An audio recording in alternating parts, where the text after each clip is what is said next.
Jadi memang mengkaji ilmu itu ya, makanya dengan tanda kutip itu harus ada nakalnya. Tapi nakal yang baik, bukan nakal. Nakal itu kalau bahasa Jawa itu kan tidak harus dosa. Seperti anak kecil, menek-menek itu, tuh bocah kok nakal. Padahal anak kecil menek itu haram dah. Enggak kan? Malah orang tuanya yang bentak itu yang haram.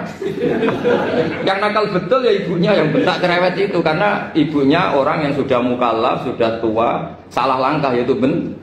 Kalau anaknya naik meja itu ya sebenarnya bahasanya tidak nakal, lucu. Oh jebelis pinter conggo iso munggah meja, harusnya kan harusnya diapresiasi. Tapi rata-rata ibu semua akal mecah gelas. Malah boe malah mecah tabungan.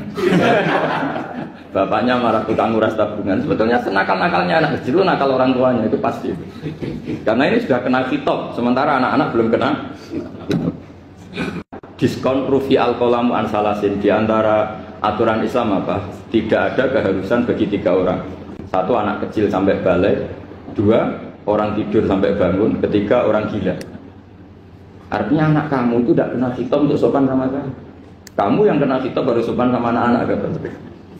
Nah ini ada Jawa itu kadang keliru. Jadi orang tua itu marah-marah memaksakan anaknya sopan. Padahal Allah memberi diskon anak kecil itu belum wajib sopan. Nggak apa-apa ada tamu naik-naik itu.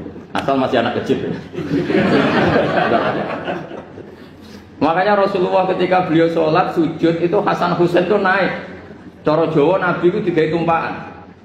Semua riwayat mengatakan Nabi itu diam saja, gak berani ngangkat. Sampai sahabat itu ada yang ngomong, ini Nabi sujud lama sekali ada apa? Jadi kita punya riwayat itu ya baru kayak sahabat yang agak nakal. Semuanya itu sujud, tapi ya bareng di atas rata-rata ada sahabat yang belakang ngomong, ada apa tuh ini sujudnya kok lama? Barokahnya itu ditemukan riwayat, oh ono putune tuh. Karena Hasan itu naik di atas punggungnya apa? Nabi itu andaikan tidak ada yang ngomong, riwayat ini tidak ditemukan. Barokahnya ada yang mongok itu mungkin kalau sekarang mungkin semua masjid mongok karena orang sekarang jarang yang khusyuk. Kalau dulu hanya 1 yang di belakang.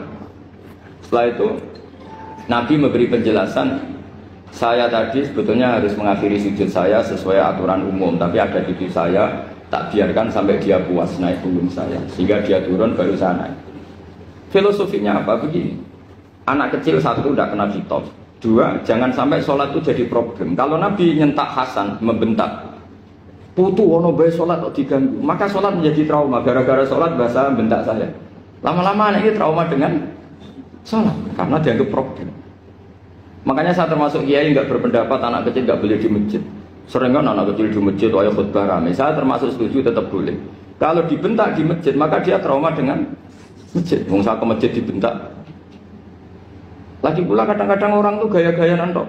Wah, rame orang khutbah. Ngerameni gitu. Padahal kalau nggak dirameni anak-anak malah dia tidur. Kita kan nggak bisa menjamin kalau perilaku kita lebih baik gitu. Mendingan kan anak-anak main di masjid timbang di karaoke kan. Jadi kan, lah ini maksudnya saya, ini fikih ya. Fikih itu wilayahnya, makanya jadi ahli fikih itu susah-susah gampang. Jadi kan jangan hanya berpikir protes dengan ketentuan fikih, mengkaji yang sebanyak-banyaknya. Itu